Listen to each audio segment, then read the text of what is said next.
J'ai toujours besoin de plus. Je suis Florent Rousset, coach professionnel. J'accompagne les entrepreneuses zébrées, intuitives, connectées, hypersensibles, au potentiel. Enfin, des entrepreneuses atypiques et aussi des entrepreneurs qui se reconnaissent dans ces propos. Et dans cette vidéo, je vais vous parler du phénomène d'avoir toujours besoin de plus. Alors, est-ce que tu es comme ça, d'être une éternelle frustrée, insatisfaite et de toujours vouloir plus? Alors tu me diras, quel est le problème de toujours vouloir plus? C'est quoi le problème d'être une entrepreneuse ou un entrepreneur ambitieux, une entrepreneuse ambitieuse? Alors il n'y a pas de problème sur le principe de le fait de vouloir atteindre des objectifs, sortir de sa zone de confort, se dépasser, avoir une vision, une ambition dans la vie, mais parfois de toujours vouloir plus, ça peut être problématique. Je vais te parler effectivement encore une fois dans cette vidéo de mon cas personnel où je suis, et pendant longtemps, j'ai été un éternel frustré à courir après les projets, après les envies, de passer d'une idée à l'autre, d'une activité à une autre, de vouloir se dépasser, avoir toujours des challenges et aller toujours plus loin, dans des projets associatifs, dans des projets perso, également dans des activités et des projets économiques. Alors, il n'y a pas de difficulté ou de malaise à être stimulé, à avoir des envies, à vouloir atteindre des objectifs. Par contre, ça commence à devenir problématique si on ressent toujours une éternelle insatisfaction. Voilà, une sorte d'insatisfaction permanente. Et me suis toujours considéré, en tout cas pendant longtemps, comme un éternel insatisfait. Alors certes, ça crée de la motivation, certes, ça crée de l'envie, certes, ça crée du désir de se dépasser, mais à vouloir toujours courir après cette stimulation permanente, on en oublie parfois aussi de se poser, d'apprécier les victoires ou les étapes qu'on a pu faire, d'apprécier les projets et puis de vérifier aussi sur le long terme si les projets après lesquels on court sont vraiment des projets de cœur, des projets qui nous tiennent aux tripes et qu'on a vraiment envie de réaliser. Donc le fait dans ton activité économique comme dans ta vie personnelle, comme dans ta vie professionnelle, le fait de vouloir toujours en avoir plus, de ne jamais en avoir assez, ça peut être un signe aussi de ne pas arriver à trouver satisfaction en soi, satisfaction dans ses projets et arriver aussi à célébrer les moments de victoire. C'est-à-dire, eh bien, effectivement, j'ai un nouveau client, un nouveau projet, au lieu de penser tout de suite à l'étape d'après et à qu'est-ce que je pourrais faire encore plus, eh bien, j'en profite, je savoure cet instant-là, je le célèbre, je vais fêter ça avec des collègues, avec mon conjoint, ma conjointe, voilà, j'en profite de cet instant-là et je le célèbre.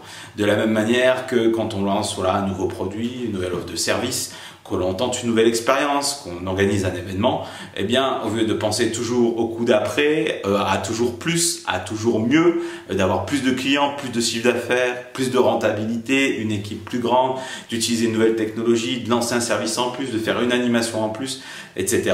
Eh bien, c'est de profiter de chacune des étapes et de se satisfaire à l'instant T. Ça revient quelque part à revenir à ce fameux instant présent, de se satisfaire de l'objectif qu'on a atteint, du chiffre d'affaires qu'on a réalisé, de la rentabilité qu'on a eue, de la satisfaction d'un client, de la dynamique d'une équipe et se contenter de cela et savoir le savourer. Alors ce qui ne veut pas dire qu'on ne peut pas se challenger, qu'on ne peut pas souhaiter aller plus loin, avoir plus de clients, amener l'équipe encore plus loin, à augmenter sa rentabilité, toucher et impacter plus de personnes, mais simplement faire dissocier ces temps-là en fait où l'on arrive à se satisfaire, à faire le point, à faire le bilan, à apprécier ce que l'on a accompli pour ensuite programmer un objectif, mais cette fois-ci qui soit aussi atteignable, réalisable, écologique pour nous. Quand je dis écologique, c'est bon pour soi, c'est bon pour les autres, c'est bon pour son entreprise, c'est bon pour son environnement, c'est bon aussi quelque part pour son équilibre de vie d'atteindre cet objectif-là. Et du coup, quelque part, atteindre une certaine sérénité. Voilà, le mot est lâché.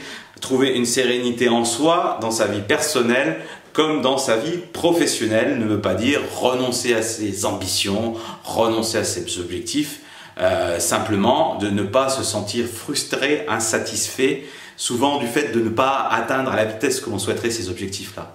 Effectivement, se mettre la pression, et là j'ai fait une autre vidéo, vous pouvez regarder sur le fait de se mettre la pression du temps notamment, et de vouloir atteindre dans des temps records un objectif qui mettrait plus longtemps à avoir. Donc une autre des astuces que je pourrais te donner pour ne pas être dans cette course effrénée, parce que sinon les journées semblent toujours jamais assez longues, les semaines non plus, si tu cours après avec des objectifs très ambitieux, où forcément tu vas essayer de compacter un maximum de choses dans un minimum de temps, il va falloir laisser du temps aussi pour pour gérer les imprévus, pour gérer les clients satisfaits ou insatisfaits, pour les nouveaux projets, pour les demandes d'un collaborateur, pour une nouvelle réglementation dans ton secteur ou autre. Et donc, il faut laisser de la respiration, laisser de l'air dans tes journées, dans ton planning, pour pouvoir gérer tes projets, gérer ton entreprise.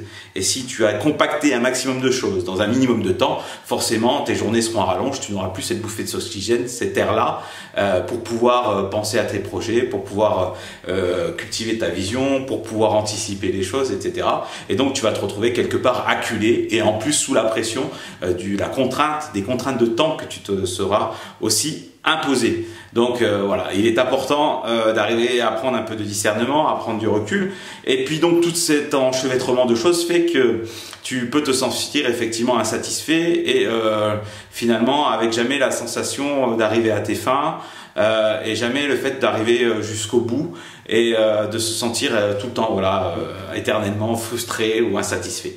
Et toujours quelque chose qui manque, quelque chose que tu voudrais en plus, le fait d'en vouloir toujours plus. Donc voilà, je t'invite à prendre un peu de recul, à mettre quelque part un peu le pied sur le frein et pas en même temps que sur l'accélérateur, sinon ça ne fonctionne pas. Et de temps en temps aussi faire des pauses, respirer, faire le bilan de tes projets, le bilan de tes actions, réévaluer régulièrement tes objectifs, tes ressources, le temps que tu as disponible et célébrer consciemment les victoires, les étapes que tu as pu franchir. Et le fait aussi d'être satisfait ou insatisfaite est lié aussi à la représentation que tu as de toi, l'image que tu te fais de toi-même est liée notamment donc à l'image que tu te renvoies, positive, la satisfaction ou l'estime et la confiance en soi que tu peux te porter, et le fait aussi de célébrer tout ce que tu as mis en œuvre. Au lieu de squeezer tout ça et de ne voir que ce qu'il y a à améliorer, que ce qu'il y a à faire en plus, eh bien essaye de regarder effectivement tout ce que tu as fait de bien et de le célébrer et de te le dire, voilà, pour que tu puisses aussi cultiver toutes ces étapes franchies et cultiver l'estime et l'amour de soi, et qui diminuera aussi ce sentiment d'insatisfaction, parce que je suis sûr, si tu es quelqu'un de passionné, avec plein de potentialités, de multipotentialités, tu as des journées bien remplies, tu fais beaucoup de choses, tu mets en œuvre beaucoup d'actions qui apportent des résultats, et ces résultats-là, il faut les voir, il faut les mesurer et il faut les apprécier. Voilà. Pour moi, ça c'est vraiment une chose essentielle pour assurer déjà un certain équilibre, d'assurer ta propre santé aussi, ton dynamisme au sein de ton entreprise, et puis arriver à durer sur le long terme. Et voilà, parce que le fait d'être insatisfait, ça peut être aussi cette frustration, manger pas mal d'énergie. Donc voilà, ça c'est une des choses que je te propose de faire, de prendre ce fameux recul et puis de revoir régulièrement tes objectifs. Voilà. Et puis l'insatisfaction permanente, ben, c'est aussi un moteur, donc il faut savoir le cultiver. Il faut voir en quoi cette insatisfaction peut être transformée en énergie positive, peut être transformée en projet, en idée d'amélioration, mais pas que ça devienne ta routine ou ton moteur quotidien, parce qu'à force, ça peut finir par t'épuiser. J'en connais quelque chose sur le sujet et aujourd'hui, j'arrive à travailler avec beaucoup plus de sérénité. Alors ça veut dire aussi faire des choses en plus, mais aussi faire des choses en moins. Voilà un autre conseil que je voudrais te donner, faire des choses en moins. Et oui, au lieu de rajouter toujours au planning, de rajouter aux objectifs, bah, tu peux te demander qu'est-ce que je peux couper dans mon planning, qu'est-ce que l'action je peux enlever, quelle est celle qui m'apporte le moins de résultats, quelle est l'activité ou la branche d'activité ou le service ou un type de profil de cible commerciale que je peux quelque part délaisser ou réduire l'activité parce qu'elle est moins importante pour moi, c'est moins dans ma mission, c'est moins rentable. Et du coup aussi, au lieu de te dire chaque mois ou chaque année qu'est-ce que je peux rajouter, demande-toi aussi qu'est-ce que je peux enlever pour assainir aussi ton activité, te recentrer sur l'essentiel, apporter de l'impact positif et de la rentabilité pour toi et tes clients sans forcément toujours en rajouter plus. Là, c'est une autre astuce aussi pour aller dans la satisfaction et la sérénité au lieu de courir après les activités, après les sous, après les projets. Voilà, donc j'espère que cette vidéo t'a plu. C'est la vidéo d'un frustré, d'un insatisfait permanent quelque part aujourd'hui un peu repenti. Voilà. J'arrive à trouver beaucoup plus d'équilibre et beaucoup plus de sérénité de travail en faisant notamment des choix et en éliminant au fur et à mesure des activités qui ne sont pas porteuses pour moi et en développant celles qui le sont et qui m'apportent le plus d'énergie, le plus de joie, le plus de plaisir à travailler et aussi le plus de rentabilité. Donc je te souhaite également d'en faire de même. Si tu aimes cette vidéo, n'hésite pas à me le dire en mettant le petit pouce, à t'abonner à la chaîne YouTube si ce n'est déjà fait, à me laisser un commentaire. J'aimerais bien savoir comment toi tu gères le fait de m'en vouloir toujours plus et est-ce que c'est une difficulté, un problème pour toi. Et si tu veux qu'on discute de ça ensemble au téléphone, eh bien rendez-vous pour prendre sur ma page libertépotentielle.com dont vous trouvez le lien dans la description. Je te donne rendez-vous pour que tu programmes un entretien téléphonique. Ça dure à peu près 45 minutes en téléphone ou en visio et on discutera de tout ce qui te satisfait dans ton business et surtout tout ce qui te rend insatisfaite et nous pourrons mettre la lumière sur les points d'amélioration et les leviers à utiliser. Voilà, j'espère que cette vidéo t'a plu et je te donne rendez-vous pour d'autres vidéos. N'hésite pas à parcourir cette chaîne YouTube.